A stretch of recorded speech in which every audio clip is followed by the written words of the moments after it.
Hello students, online classes में आपका स्वागत है। मैं हूं रमणेश चंद्र मौर्य, प्रवक्ता जीव विज्ञान बीबीआर पब्लिक स्कूल रायबरेली। आज का टॉपिक है digestive gland. Digestive gland digestive gland इसके अंतर्गत दो पार्ट आते हैं, एक है लीवर, सेकंड है पैनक्रियाज। यकृत और अग्न्याशय। यकृत और अग्न्याशय, इनसे पाचक रस यानी डाइजेस्टिव जूस निकलते हैं जो डाइजेशन में हेल्प करते हैं। पहला है यकृत। यकृत ये आमाशय के स्टमक के जस्ट पीछे स्ट्रक्चर पाया जाता है। यह शरीर की सबसे बड़ी ग्रंथि है। शरीर की सबसे बड़ी ग्रंथि है। यह लगभग 1.5 किलोग्राम भार की होती है। 15 से 22 सेंटीमीटर ये लंबी संरचना है। लगभग लाल भूरे रंग की है। द्विपालित है, यानी दो टुकड़े, इधर जो है इधर 2 भाग हैं, राइट में 2 भाग होते हैं, लेफ्ट में 3 होते हैं। ऐसे मान लीजिए इसको। तो राइट एंड लेफ्ट 2 भागों में बटा है। इसके निचले पोर्शन में एक गड्ढे नुमा संरचना होता है, गड्ढे नुमा भाग होता है, जिसे गाल ब्लैडर कहते हैं, पित्ताशय कहते हैं, गाल ब्लैडर कहते हैं। गाल ब्लैडर में जो यकृत है यानी लीवर है, इससे जो पाचक रस निकलता है वो जाकर इसी में इकट्ठा होता है, यहाँ जाके इकट्ठा होता है। यानी राइट साइड से एक डक्ट आती है और लेफ्ट से एक आती है, दोनों जाकर इसमें इकट्ठा हो जाते हैं। जहाँ पर इकट्ठा होते हैं इसका नाम है गाल ब्लैडर, और जो इकट्ठा हुआ है इसका नाम बाइल जूस। यहाँ पर क्या भरा हुआ है? Bile juice. बाइल जूस एक नली के थ्रू, एक डक्ट के थ्रू नीचे दूसरी ग्लैंड है, इसको कहते हैं पैनक्रियाज।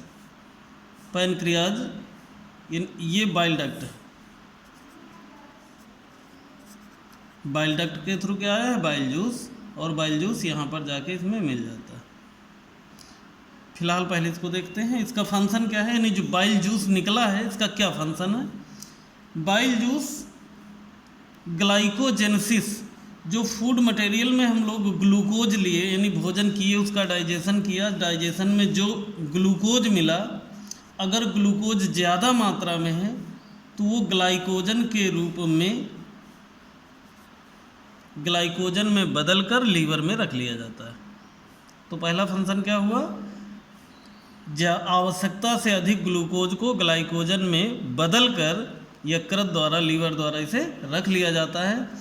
दूसरा इसका फंक्शन हो गया, जब आवश्यकता पड़ने पर यानी ग्लूकोज की कमी हो जाएगी तो यही ग्लाइकोजन पुनः ग्लूकोज में कन्वर्ट हो जाता है और ग्लूकोज की कमी को पूरा करता है। इस प्रोसेस को कहते हैं ग्लाइकोजेनेसिस। तीसरा है ग्लूकोनियोजेनेसिस। जब ग्लूकोज और ग्लाइकोजन दोनों बॉडी में किसी कारणवश कम पड़ जाते हैं तो वसीय पदार्थों से ग्लूकोज का फॉर्मेशन किया जाता है। इस प्रोसेस को कहते हैं ग्लूकोनियोजेनेसिस। लीवर के द्वारा ही शरीर भोजन में पाचन के फलस्वरूप बने अमोनिया बनता है, और यह अमोनिया अत्यधिक विषैला होता है, इसलिए इसे लीवर के द्वारा कम विषैले पदार्थ यूरिया में बदल दिया जाता है।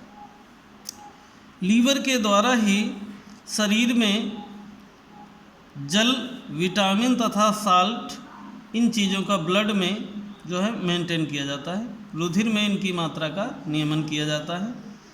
लीवर के द्वारा जितने अन्य विषैले पदार्थ हैं उनको डीएक्टिवेट किया जाता है, विषहीन कर दिया जाता है। लीवर के द्वारा हिपैरिन का स्रावण किया जाता है, जो कि रुधिर को जमने से रोकता है, यानी ब्लड जो बहता रहता है उसको जमने से रोकता है। तो इस तरह से ये हो गया लीवर। इसके बाद सेकंड है जो दूसरी ग्लैंड है जिसका नाम है पैनक्रियाज, अग्न्याशय। अग्न्याशय देखो सेकंड है अग्न्याशय, पैनक्रियाज। पैनक्रियाज ये जो स्टमक के नीचे है, स्टमक के जस्ट नीचे, डियोडिनम, डियोडिनम ये पार्ट है, इसके बीच में है, डियोडिनम के बीच में है। लीफ लाइक यानी पत्ती जैसी है, ये लीफ लाइक है और ये लगभग पिंक कलर की है। 15 से 21 सेंटीमीटर इसकी लेंथ है, लंबी है। 3 से 5 सेमी ये चौड़ाई है इसकी और 60 से 90 ग्राम इसका वेट है। ठीक है, तो ये हो गया इसका स्ट्रक्चर। एक पोजीशन कहाँ पर है, तो स्टमक, पैनक्रियाज कहाँ है, स्टमक के जस्ट नीचे है, डियोडिनम के बीच में है, लीफ लाइक है और 15 से 21 सेंटीमीटर लंबी है, 3 से 5 सेमी चौड़ी है, 60 से 90 ग्राम भार की है। इसमें एक ग्लैंड, एक बीच में एक डक्ट होती है जिसे कहते हैं पैनक्रियाटिक डक्ट, पैनक्रियाटिक डक्ट। इसी पैनक्रियाटिक डक्ट के थ्रू यहाँ पर जो जूस निकलेगा इसी के थ्रू जाकर आगे मिल जाएगा। पैनक्रियाटिक डक्ट से पैनक्रियाटिक जूस, इसमें से क्या बढ़ेगा आगे, पैनक्रियाटिक जूस। जो पैनक्रियाज है ये मिक्स्ड ग्लैंड होती है, मिश्रित ग्रंथि है, क्योंकि इससे जिससे एंजाइम निकलते हैं उसे एक्सोक्राइन ग्लैंड, बहिस्रावी ग्रंथि कहते हैं, और जिससे हार्मोन निकलते हैं उसे अंतःस्रावी ग्रंथि, इंडोक्राइन ग्लैंड कहते हैं। इससे एंजाइम और हार्मोन दोनों निकलते हैं, इसलिए इसे मिक्स्ड ग्लैंड कहते हैं।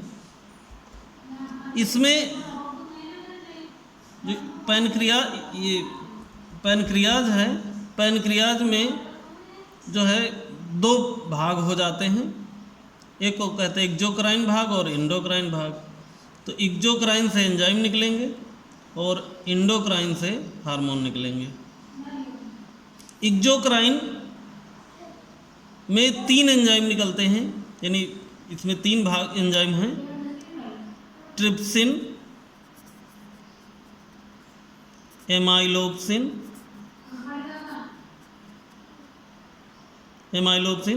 स्टीएप्सिन। ट्रिप्सिन प्रोटीन को पचाता है, प्रोटीन डाइजेशन के लिए हेल्पफुल होता है। एमाइलोप्सिन स्टार्च को डाइजेस्ट करता है। स्टीएप्सिन फैट डाइजेशन में हेल्प करता है। जो इंडोक्राइन भाग है उससे हार्मोन निकलते हैं। इसमें 3 तरह की ग्लैंड ये भाग होते हैं, अल्फा, बीटा और गामा, ये 3 सेल्स होती हैं। अल्फा से ग्लूकागॉन हार्मोन निकलता है, बीटा से इंसुलिन निकलता है और गामा से सोमैटोस्टैटिन नामक हार्मोन निकलता है। इंसुलिन हार्मोन, इंसुलिन के लिए बता रहे हैं, इंसुलिन हार्मोन ब्लड में शुगर को कंट्रोल करता है और अगर इंसुलिन की कमी हो जाए, डिफिशियंसी हो जाए, अगर इसकी कमी हो जाएगी तो ये शुगर जो है, शुगर लेवल बढ़ जाएगा और यूरिन के साथ शरीर से बाहर आने लगेगा। यही कंडीशन कहलाती है डायबिटीज़, मधुमेह। थैंक्स।